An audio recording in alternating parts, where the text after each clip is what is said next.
The arena's crimson sand crunched beneath Kevin's boots as he stepped into the circular combat pit. Above him, thousands of alien spectators from dozens of species filled the tiered seats, their collective roar creating a cacophony that shook the very foundations of the structure. This was Zer Prime, the neutral ground where disputes between star systems were settled through ritual combat rather than war. Kevin had never wanted to be here.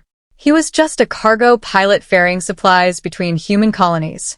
But when his ship had been seized under false accusations of smuggling contraband, the authorities had given him one choice: fight for his freedom or rot in their detention centers for the next decade. His opponent entered from the opposite gate. She was magnificent and terrifying in equal measure. Standing nearly 7 feet tall, the warrior woman moved with the lethal grace of a predator. Her skin was a deep azure blue, marked with bioluminescent patterns that pulsed with her heartbeat. Four eyes, arranged in a diamond pattern on her face, assessed him with cold calculation. She wore minimal armor, just enough to be ceremonial, revealing muscles that rippled beneath her alien skin like coiled steel cables.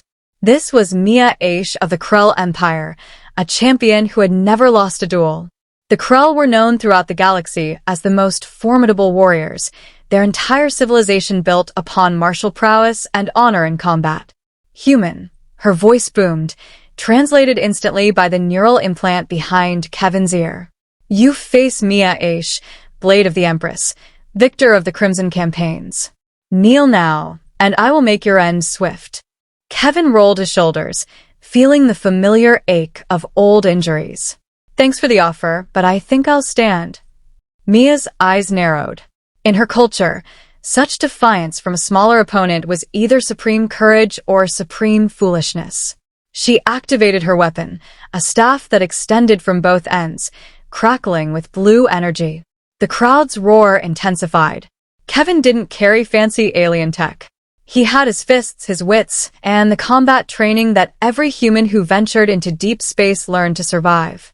The instructors called it CQC, close quarters combat, a brutal amalgamation of every fighting style humanity had developed over millennia.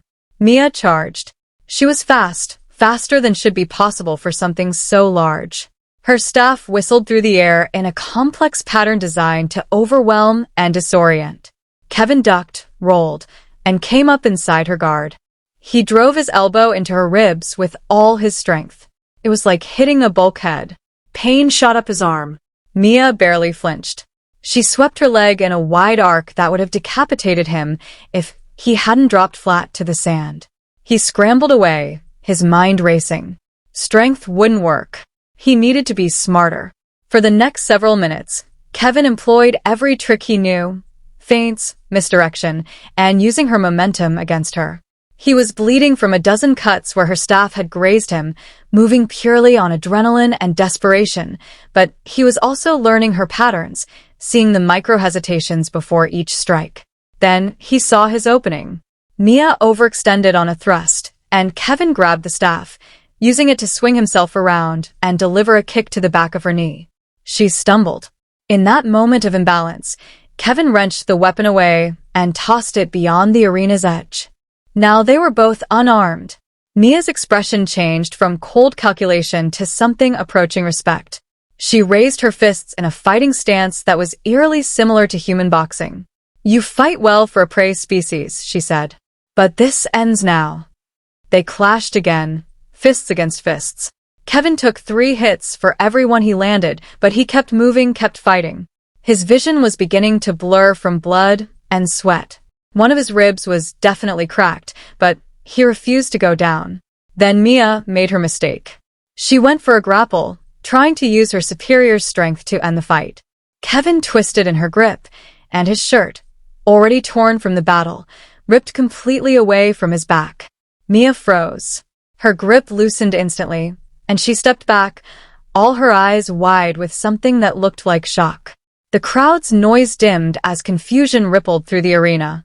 Kevin stood there breathing heavily, blood dripping from his nose, not understanding why she'd stopped. What? What is it? Mia stared at his back, at the tattoo that covered his shoulder blades and spine.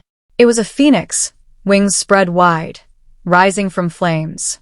Kevin had gotten it after surviving a ship crash that had killed his entire crew. A reminder that humans endured, that they rose from their ashes. But Mia saw something else entirely. The Flamebird, she whispered, her voice carrying in the sudden silence. The ancient mark of the first ones. Kevin wiped blood from his eyes. What are you talking about? Mia slowly circled him, examining the tattoo with reverence. 10,000 cycles ago, before the Krell Empire, before most civilizations in this galaxy, there were the first ones. They vanished, leaving only ruins and legends. But in every Krell temple, in our most sacred texts, there is an image, a warning, and a promise. A bird of fire, symbol of the species that would one day return to judge us all. She looked at Kevin with new eyes. We thought it was myth. We thought the first ones were gods who had abandoned us. But you are human and humans have this mark. How long have your people been traveling the stars? Kevin thought about the question. Humanity's expansion into space had begun roughly 2 centuries ago, a blink of an eye in cosmic terms. Not long. We're new to all this. New. Mia seemed stunned. But the prophecy speaks of the Flamebird people who seeded the galaxy with life, who built the hyperspace lanes we still use, who created the quantum gates, the technology we base our entire civilization upon. We've been scavenging it for millennia, never understanding how it truly worked. Kevin's mind reeled. He thought about Earth's history, about the inexplicable evolutionary leaps, about the ancient structures that predated known civilization. He thought about the weird compatibility between human DNA and almost every alien species they'd encountered, something xenobiologists had called statistically impossible. I don't know about any of that, Kevin said. Honestly, I just know humans don't quit. We get knocked down. We get back up. Every time. Mia dropped to one knee, pressing her fist to her chest in a Krell salute. I concede this duel. I cannot raise my hand against the Flamebird people. To do so would be to spit upon the grave of creation itself. The arena erupted in chaos. Kevin stood there bleeding and confused as the reality of the situation crashed over him. He'd come here expecting to die. Instead, he'd accidentally revealed something that would change humanity's place in the galaxy forever. As medical teams rushed toward him and officials descended to sort out the unprecedented situation, Kevin allowed himself a small, painful smile. Humanity had always been good at stumbling into things they didn't understand, and somehow coming out on top. Maybe that was the real human superpower after all.